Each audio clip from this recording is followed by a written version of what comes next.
اعوذ باللہ من الشیطان الرجیم بسم اللہ الرحمن الرحیم۔ ذوالقرنین کے بارے میں آپ کو بتا چکا ہوں کہ ان کا نام تاریخ میں جو مشہور ہے وہ کیخسرو یا سائرس، اور انہی سے اصل میں ایران کی عظمت کے دور کا آغاز ہوا تھا۔ چنانچہ تقریباً میں سمجھتا ہوں کہ شاید 25-30 سال پہلے کی بات ہے، جب شہنشاہ ایران اس وقت جب کہ ان کی بادشاہت جو ہے وہ بڑے عروج پر تھی، انہوں نے 2500 سالہ برسی منائی تھی انہی کیخسرو کی، سائرس کی۔ ان کی قبر جو ہے مقبرہ وہ دریافت ہو گیا تھا، اور وہاں پر ان کا ایک مجسمہ بھی دریافت ہوا تھا کھدائی پر۔ اس مجسمے میں وہ 2 لگے ہوئے تھے، سینگ بھی۔ اس موضوع پر سب سے پہلے مولانا ابوالکلام آزاد مرحوم نے، جو اپنی ترجمان القرآن کے نام سے انہوں نے مختصر ترجمہ اور تفسیر لکھی ہے، اس میں بڑے تفصیلی نوٹس لکھے ہیں۔ سب سے پہلے اہل علم کے حلقے میں ان کے بارے میں جو معلومات ہیں وہ ان کے ذریعے سے آئی ہیں۔ اب یہ تقریباً یونیورسلی ایکسیپٹڈ ہے۔ پھر سوال پیدا ہوتا ہے کہ ان سے کیا دلچسپی یہود کو تھی، تو وہ بھی سمجھ لیجئے کہ نبوکدنضر نے 587 قبل مسیح میں حملہ کیا تھا فلسطین پر، اور نبوکدنضر عراق کا بادشاہ تھا۔ اس مڈل ایسٹ کو ذہن میں رکھیے کہ میڈیٹرینین کے بالکل ساتھ ہے ملک شام، اور شام ہی کا ایک علاقہ فلسطین ہے۔ اس وقت جو ہے یہ فلسطین اور اسرائیل اور شرق اردن اور ویسٹ بینک اور لبنان، یہ سب مل کر جو ملک بنتے ہیں، در حقیقت یہ شام عرب ہے، یہ شام ہے۔ پھر اس کے مشرق میں یہ عراق عرب یا عراق ہے، اور اس کے مشرق میں پھر ایران ہے۔ تو عراق کا بادشاہ تھا جس نے حملہ کیا تھا یروشلم پر، تباہ و برباد کیا، اور ان کو قیدی بنا کر لے گیا۔ کیپٹیوٹی کا دور ان کا تقریباً 150 برس کا ہے۔ لیکن اس عرصے میں ایران میں یہ شخصیت ابھری کیخسرو کی یا سائرس کی۔ اس نے پھر فتوحات کا دائرہ شروع کیا، تو سب سے پہلے عراق کو فتح کیا، بیبیلونیا کو، اور یہاں پر جو یہ اسیر تھے یہودی، ان کو اجازت دے دی کہ تم واپس جاؤ، اپنا یروشلم آزاد کرو، اپنے جا کر آباد کر لو دوبارہ۔ تو گویا کہ یہ محسن ہیں ان کے، ذوالقرنین جو ہے ان کے محسن ہیں، جن کی وجہ سے کہ جن کے ذریعے سے اللہ تعالیٰ نے انہیں بیبیلونیا یعنی عراق کی کیپٹیوٹی، جو ان کی اسارت کا دور تھا، اس کو ختم کیا، آزادی ملی، اور پھر یہ واپس آئے۔ حضرت عزیر علیہ السلام کے ساتھ قافلہ آیا ہے، اور وہ تقریباً پھر انہوں نے آ کر یہاں اثر نو اس شہر کو بھی آباد کیا، اور ہیکل جو ہے حضرت سلیمان علیہ السلام کا بنایا ہوا جو وہ عبادت خانہ تھا، اس کو دوبارہ تعمیر کیا۔ اس اعتبار سے ذوالقرنین جو ہے وہ ان کی تاریخ میں ایک معروف شخصیت ہے۔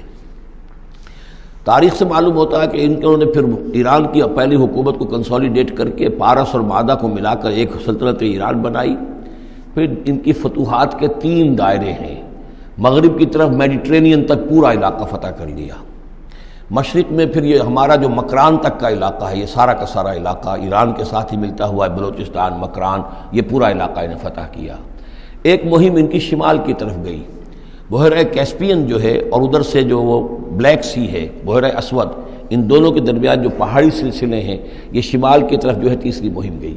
جیسے کہ حضرت عمر رضی اللہ تعالیٰ عنہ کے عہد میں بھی 3 لشکر نکلے تھے مسلمانوں کے جزیرہ نما عرب سے۔ ایک لشکر شام سے ہوتا ہوا پھر مصر کی طرف گیا ہے، ایک لشکر عراق سے ہوتا ہوا ایران کی طرف گیا ہے، اور ایک لشکر سیدھا شمال کی طرف گیا ہے، اور کوہ کاف تک جو ہے، جس کو کوکیشیا کہتے ہیں، وہاں تک کی فتوحات حاصل کی مسلمانوں نے۔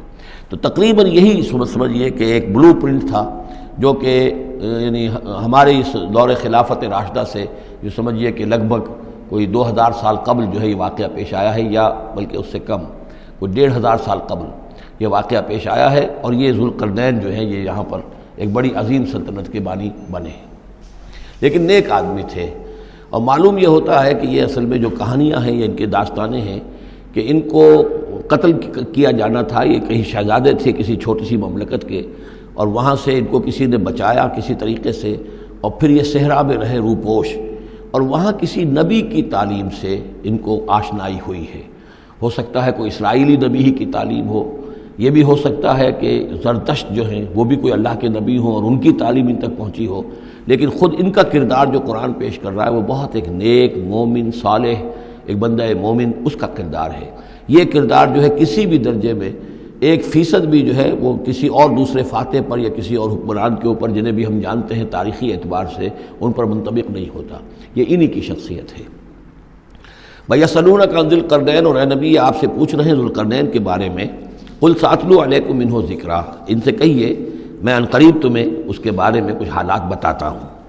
اِنَّا مَكَّنَّا لَهُ فِي الْأَرْضِ، ہم نے اسے زمین میں بڑا تمکن عطا کیا تھا، غلبہ عطا کیا تھا. وَآتَيْنَاهُ مِن كُلِّ شَيْءٍ سَبَبًا، اور ہم نے اسے ہر طرح کا ساز و سامان، وسائل و ذرائع، تمام اسباب جو ہیں فراہم کر دیے تھے. فَأَتْبَعَ سَبَبًا، تو انہوں نے پھر ایک مہم تیار کی، یعنی ایک فتوحات کا دائرہ مغرب کی طرف. حتیٰ اذا بلغ مغرب الشمس، یہاں تک کہ جب وہ سورج کے غروب ہونے کی جگہ تک پہنچ گئے. اب یہ پرانے زمانے میں ظاہر بات ہے کہ پورا اس سے زیادہ نقشہ تو لوگوں کو معلوم بھی نہیں تھا. جب میڈیٹرینین کے ساحل پر پہنچ گئے تو معلوم آگے تو سمندر ہے، اور سمندر میں پھر آدمی کو محسوس ہوتا ہے سورج ڈوبتا ہوا. اگر آپ ساحل سمندر پر کھڑے ہو کر دیکھیں تو معلوم ہوتا ہے سمندر میں سورج ڈوب رہا ہے. تو یہ گویا کہ مغرب الشمس بن گیا ان کے لیے، وہ یہ سورج کے ڈوبنے کی جگہ. حتیٰ اذا بلغ مغرب الشمس، جب وہ پہنچ گئے سورج کے غروب ہونے کی جگہ. وجدہا تغرب فی عین حمیۃ، تو انہوں نے دیکھا اسے ڈوبتے ہوئے، وہ ڈوب رہا ہے ایک بڑے گدلے سے سمندر کے اندر. وہ جو وہاں کا سمندر ہے بڑا گدلا سا ہے، یہ ایجین سی وغیرہ جو کہلاتے ہیں یہ بہت گدلے سے پانی کے ہیں.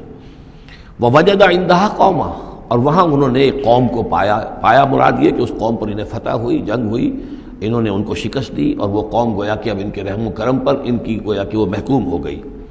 قلنا یا ذوالقرنین، ہم نے کہا ذوالقرنین سے.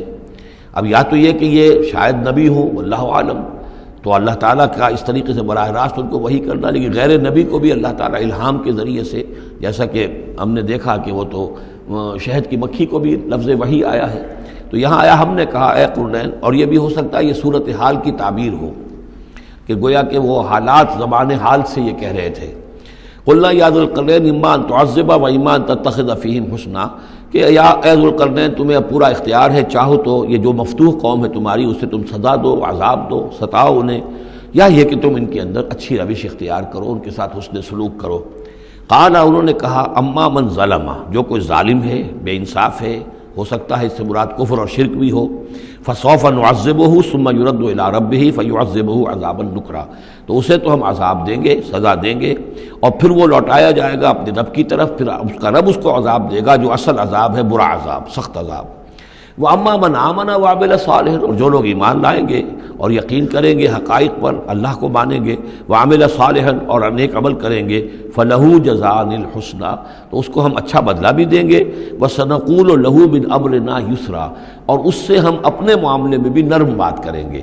یعنی یہ کہ ان سے ٹیکس اگر لینے ہیں تو نرمی کے ساتھ لیں گے، جو بھی جو مفتوحہ ممالک کے ساتھ معاملہ ہوتا ہے تو ہم ان کے ساتھ نرمی کا سلوک کریں گے جو ایمان لے آئیں گے.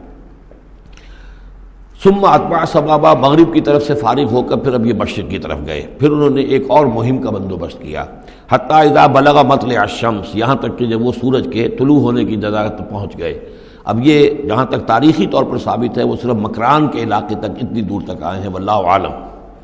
ہو سکتا ہے کہ مکران کے ساحل پر کھڑے ہو کر بھی انہیں محسوس ہوا ہو کہ بس اب یہ سورج جو ہے غروب ہو رہا ہے یا طلوع ہو رہا ہے وہاں سے. مطلع الشمس، تو وہاں جب پہنچے وجدہا تطلع علی قوم لم نجعل لہم من دونہا سترا، تو انہوں نے پایا اس کو کہ وہ طلوع ہوتا ہے ایک ایسی قوم پر کہ جس کے لیے ہم نے آفتاب سے کوئی اوٹ نہیں رکھی ہے. یعنی یہاں کے جو قبائل تھے، گیڈروسیا وغیرہ یہ کہلاتا تھا اس زمانے کے اندر، یہ وحشی قبائل تھے، ان کو ابھی چھت بنانے کا فن نہیں آیا تھا. یعنی گھر جو ہوتے تھے وہ صرف دیواریں کھڑی ہوتی تھیں کہ جو خالی پلاٹ ہے زمین کا اس میں یہ دیوار کھڑی ہے، یہ میرا گھر ہے، یہ تمہارا گھر ہے، لیکن گھر میں چھت وغیرہ کا بھی کوئی تصور ان کے ہاں نہیں تھا. ظاہر بات ہے کہ چھت ڈالنا جو ہے یہ تو ایک تمدن کے ارتقاء کے دور کی علامت ہے. تو وہ بغیر کسی سورج کے سائے کے وہ اپنی زندگی گزارتے تھے. کذالک، ایسا ہی ہوا وہاں بھی، یعنی جو پہلے ہوا تھا کہ یہاں بھی معاملہ وہی ہوا کہ اللہ تعالیٰ نے اختیار مطلق انہیں دیا، فتح دی، لیکن انہوں نے یہاں بھی یہی کہا کہ جو نیک لوگ ہوں گے ان کے ساتھ ہم نرمی کریں گے اور جو شریر ہوں گے ان کو سخت سزا دیں گے. وقد احطنا بما لدیہ خبرا، اور ہمیں پوری طرح معلوم ہے کہ جو وہاں اس کی خبر ہوئی اور جو بھی حالات وہاں گزرے، جو ماجرا وہاں ہوا. صدق اللہ العظیم.